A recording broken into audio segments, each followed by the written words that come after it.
Salut tout le monde! À la demande de plusieurs personnes, je vous montre comment on plante des cannas. Des cannas, c'est des centres, c'est pour mettre au centre d'un pot à l'extérieur. Vraiment qui va faire des grandes feuilles bourgogne, vertes, avec habituellement une fleur orange, mais vous avez plusieurs sortes, plusieurs couleurs. Habituellement, les plus communes, c'est ceux-là. Donc, je vous montre ici, ça, c'est en bulbe, le canna. Ici, on voit, moi je les ai pris, quand que vous ramassez vos cannas finalement, ça se vend comme ça dans une pépinière. Mais quand un coup que vous l'avez, l'année précédente, exemple à la fin, quand que la saison des plantes est terminée, vous coupez vraiment ras votre canna et vous déterrez le bulbe et vous les rentrez à l'intérieur, vous les laissez au sec dans de la ripe ou moi je les mets seulement dans un bac, puis ils tombent en dormance. Depuis une semaine ou deux, moi je les arrose pour faire commencer à faire tiger. Ici j'en ai, je vais vous le montrer, regardez ici, on voit que la tige est en train de sortir. Fait que moi, ce que je fais pour planter mes cannas, je prends un grand styrofoam comme ça à poisson que je ramasse au travail. J'aime beaucoup recycler ces choses-là. Beaucoup moins dispendieux que toujours acheter des plats, des plateaux, des choses comme ça. Ça, on n'est pas obligé de recouvrir.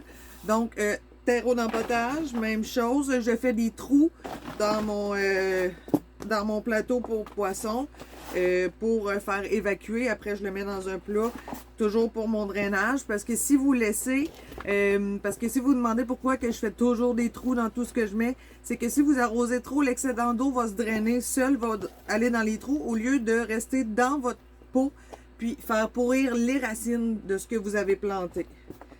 Fait que ça, contrairement aux autres choses, on remplit vraiment à ras-bord.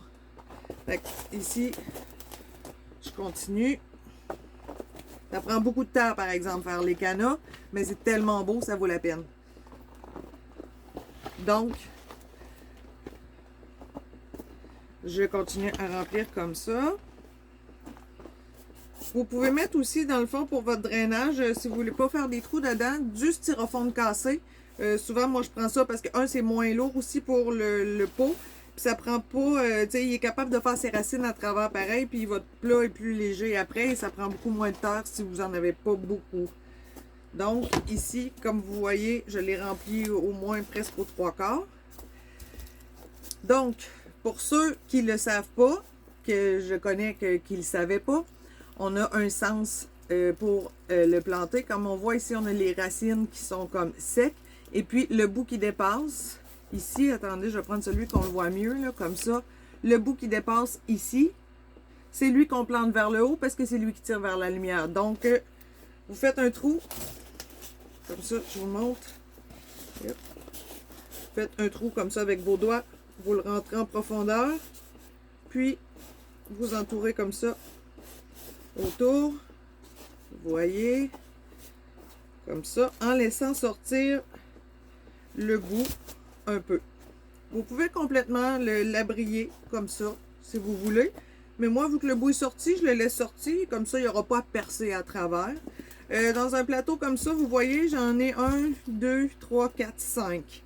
Fait que vous les placez peut-être à intervalle d'une main. Ok, vous voyez, fait que j'ai mis ça ici. Je vais mettre une main là. Je vais faire mon trou à côté. Fait que souvent, des fois, vous allez l'avoir double. Vous pouvez le casser aussi, si au besoin. Comme ça. Fait que vous voyez, là, je vais rajouter un peu de terre parce que j'ai de la misère à les abrier, mais mon pot est vide.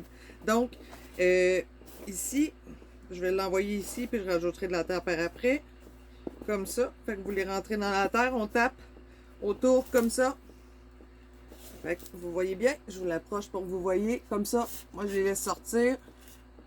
Comme ça. Et vous arrosez et vous attendez que ça pousse et vous allez avoir des merveilleuses grandes feuilles.